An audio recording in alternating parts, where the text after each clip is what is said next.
Mga apo, sa pagpapatuloy ng kwento ng Supremo ng mga aswang, ang nilalang na tinatawag nilang gabunan, hindi siya basta halimaw lamang.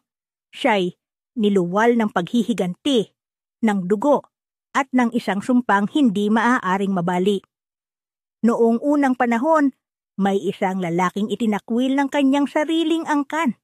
Isang palaboy na natuto mabuhay sa dilim, kasama lamang ang kanyang itim na pusa. Ngunit sa kanyang paglayo, natagpuan niya ang kapangyarihan ng mga sinaunang anito. At dito siya nahubog, bilang nilalang na hindi na kayang talunin ng tao o ng oras.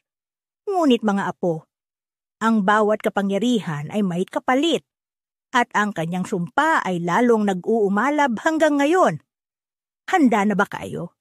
Malapit niyo nang matunghayan ang kwento ng pinagmulan ng Supremo ng mga aswang, ang gabunan.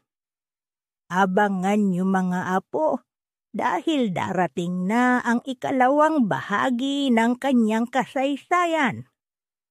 At mas madilim at maaksyon ito kaysa sa nauuna.